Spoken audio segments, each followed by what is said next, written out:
അല്ല മുതലാളി എന്തായാലും ജയിക്കും എന്നുള്ള കാര്യമൊക്കെ ഉറപ്പാണ്. പിന്നെ നമ്മുടെ ഏരിയയല്ലേ, നമ്മുടെ പിള്ളേർ നമ്മുടെ നാട്ടുകാരും ഒക്കെ അല്ലേ. എൻ്റെ പ്രവർത്തനം അങ്ങനെയാണല്ലോ. ആ ഇല്ല, നമുക്ക് എനിക്ക് പോസ്റ്ററുകളും മുഴുവനൊന്നും അടിച്ച് തന്നാലേ ആ അത് ആ അല്ലെങ്കിൽ പിന്നെ കുറച്ച് ഫണ്ട് പാർട്ടിക്ക് വേണ്ടി തന്നാൽ അതായിരിക്കും. ആ വണ്ടിയോ? ആ കുഴപ്പമില്ല എങ്കിൽ പിന്നെ വണ്ടി ആയാലും കുഴപ്പമില്ല. പിന്നെ ഞങ്ങളുടെ ഫാക്ടറിയിൽ നിന്ന് ആ പുകയുടെ ശല്യം അത് കുറേ നാളായിട്ട് ഇങ്ങനെ പറയുന്നുണ്ട് കേട്ടോ. പിന്നെ ഇവിടെ ഒരു സംഘടന പ്രകൃതി മറ്റേ സ്നേഹികളെല്ലാം കൂടെ ഒരു പ്രാവശ്യം എൻ്റെ അടുത്ത് വന്ന് പ്രക്ഷോഭം ഉണ്ടാക്കാൻ പറഞ്ഞു. പക്ഷേ ഞാൻ പിന്നെ അത് ഇങ്ങനെ ഒന്ന് കണ്ണടച്ച് നിൽക്കുകയാണ്. അത് ഭയങ്കര മലിനീകരണമാണ് അത്. ഞാൻ മാനേജ് ചെയ്തോളാം. ഇപ്പം നീർക്കോലി കടിച്ചാലും മതിയല്ലോ അത്താഴം മുടങ്ങാനേ. ശരി, അത് ഞാൻ വേണം. അപ്പോൾ വണ്ടി ഒപ്പം ആ പോസ്റ്ററും കൂടെ ഒന്ന് ചെയ്തു തന്നാൽ ഫാക്ടറിയുടെ പുക നമുക്കത് കുറയ്ക്കാം. ശരി ആയിക്കോട്ടെ. ശരി ഓക്കെ. ഇതാരാ ക്ലീറ്റ വിളിച്ചത്? ഇത് നമ്മുടെ മറ്റേ കാഷ്യൂ ഫാക്ടറിയുടെ മുതലാളിയാണ്, സുഗുണ മുതലാളി. ഓ, ആ മുതലാളിയായിരുന്നു. ഞാൻ വിചാരിച്ചത് നിങ്ങളുടെ പാർട്ടിയിലെ മുതലാളിമാരായിരിക്കും. പാർട്ടിയിലെ മുതലാളിമാർ? എൻ്റെ തങ്കം, നിന്റെ ഈ ദൈവത്തെ ഓർത്ത് ഇലക്ഷൻ കഴിയണ ഒരു വായ അടച്ചു വെക്കുമോ? പാർട്ടിയുടെ മുതലാളി. പിന്നെ ഡൽഹിയിലുള്ളത് ആരാ? പാർട്ടിയുടെ നേതാവ് എന്ന് പറ. നേതാവും മുതലാളിയും തമ്മിൽ എന്താ വ്യത്യാസം? പാർട്ടിയുടെ ആൾക്കാർ. നീ ഇലക്ഷൻ കഴിയണ ഒരു വാ തുറക്കരുത്. ഒന്നാമത് ഇലക്ഷൻ ആകുമ്പോൾ ഇങ്ങനെ നോക്കിയിരിക്കണം. ഇതുപോലെ മറ്റേ സോഷ്യൽ മീഡിയയിലും മറ്റേ ചാനൽ യൂട്യൂബും മറ്റേ മറിച്ചാലും കുറേ ചാനലുകാരന്മാരുണ്ട്. നമ്മളിപ്പോഴുള്ള നേതാക്കന്മാർ എന്ത് പറയണം, നേതാക്കന്മാരുടെ ഭാര്യ എന്ത് പറയണം, മക്കൾ എന്ത് പറയണം, അതാണ് ഇതുപോലെ പൊട്ടത്തരം വിളിച്ച് പറഞ്ഞിട്ടാണ് സോഷ്യൽ മീഡിയയിൽ വൈറലായി നാണക്കേടാവാൻ. അതെല്ലാം ഉണ്ട്.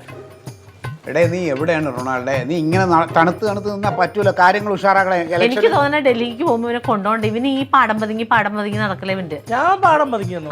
ഞാൻ രാവിലെ ഇറങ്ങി പള്ളിയിൽ അച്ഛനെ കണ്ടിട്ട് ആ മതിൽ ബുക്ക് ചെയ്ത് കട്ടക്കമ്പനിയുടെ മതിൽ എത്ര മതിൽ ഞാൻ ഇൻഡു അടിച്ചിട്ട് വൈകിട്ട് അവിടെ പോയി എഴുതും. ആ പോസ്റ്റ്മാൻ്റെ ആ മതിൽ കിട്ടിയോ? അത് കിട്ടത്തില്ല, അത് മറ്റേ പാർട്ടിക്കാർ പിടിച്ചു. അതാണ് പറഞ്ഞത്.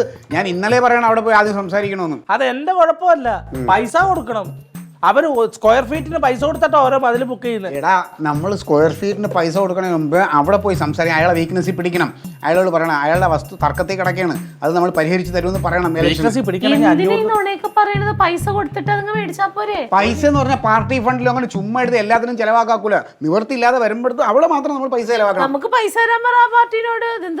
പാർട്ടിക്ക് വേണ്ടിയിട്ടല്ലേ തരുന്ന പൈസ കൊണ്ട് ഒന്നും നടക്കത്തില്ല. ബൂത്ത് വിരിക്കാനും ജീപ്പ് വിടാനേ പറ്റത്തുള്ളൂ. വീടുകളിൽ നിന്ന് അവശരായ വൃത്തരെ വണ്ടിക്കകത്ത് കൊണ്ട് വോട്ടിടിക്കണം. എന്തിനാ അവരെ വിളിച്ചോളൂ? അതൊക്കെ അവര് തന്നെത്താനെ വന്നോളും. ഇത് ചുമ്മാ ഇരുതങ്ക, നീ പൊട്ടത്തരം പറയല്ലേ. ഇലക്ഷൻ ആകുമ്പോൾ ഇതെല്ലാം നമ്മൾ നോക്കിയേ പറ്റുള്ളൂ. ചിലപ്പോൾ നമ്മൾ പൈസ വരെ കൊടുക്കേണ്ടി വരും ചില ആളുകളെ. മിനിമം ഞാൻ നോക്കിയിട്ട് കേട്ടുകഴിവ് ഒരു 50 ലക്ഷം രൂപ ഇല്ലാതെ കളം നിറയൂല.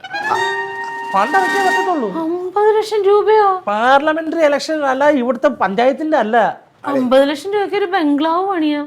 അതെ, ഞാൻ 2-3 മുതലാളിമാരെയൊക്കെ കണ്ട് സംസാരിച്ച് വെച്ചിട്ടുണ്ട്. അവരൊക്കെ എന്തെങ്കിലും സഹായം ചെയ്യാതിരിക്കൂല.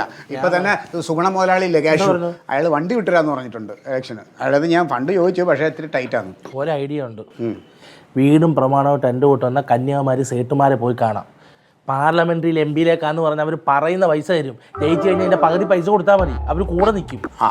അമ്മയുടെ അത് ഞാൻ സംസാരിക്കണമെന്ന് ഇരിക്കണം. അമ്മയുടെ ഈ പ്രമാണം നമുക്കൊന്ന് ചോദിക്കണം. ആവശ്യം. പിന്നെ വേറൊരു കാര്യമുണ്ട്, നമ്മൾ ജയിച്ചു കഴിഞ്ഞാണ്ടല്ലോ നമ്മൾ ഓരോ ഒപ്പിനും. അത് മാത്രമല്ല ചേട്ടത്തൊക്കെ പിന്നെ അങ്ങ് ഡൽഹിയിൽ മറ്റേ എന്തൊരു ക്ലിക്ക് അവിടെ ആ ഹൗസിലാണ് താമസിക്കുന്നത്. കളം മാറും, പൈസ ഇറക്കിയാലേ കാര്യം നടക്കും. പിന്നെ എടാ, കുഞ്ഞമ്മച്ചിയും കൊച്ചപ്പച്ചനും ഒക്കെ എന്തെങ്കിലുമൊക്കെ ഒരു ഫണ്ട് തന്ന് സഹായിക്കാതിരിക്കും. ഞാൻ വേറെ ചോദിക്കട്ടെ, നമ്മൾ അങ്ങനെ സംഭവിക്കില്ല. ഇപ്പൊ നമ്മളെങ്ങനെ ചിലപ്പോ തോറ്റെന്നിരിക്കട്ടെ, അങ്ങനെയാണെങ്കിൽ 50 ലക്ഷം രൂപ എന്ന് പറഞ്ഞാൽ നമുക്ക് തിരിച്ചു കിട്ടൂലേ? നാവെടുത്ത് മുടക്കരുത്. ഒരു നല്ല കാര്യത്തിന് ഇറങ്ങിയില്ല, അതിന് മുമ്പ് അവള് തോക്കും. ഇനി തോൽവിന്നൊരു വാക്കിവിടെ മിണ്ടരുത്. സംഭവിച്ചാ പൈസ കിട്ടുമോന്നറിയാൻ വേണ്ടിട്ടാ. ആ പൈസ എങ്ങനെ കിട്ടണം? ഇത് നമ്മൾ ഇലക്ഷന് വേണ്ടി ചെലവാക്കണതാണ്. ചെലവാക്കണ പൈസ നമ്മൾ ജയിക്കാൻ വേണ്ടിയിട്ടാണ്.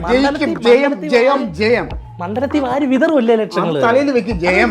നമ്മുടെ മുമ്പിൽ ജയം, തോൽവിയില്ല നമ്മുടെ നിഘണ്ടുവില്.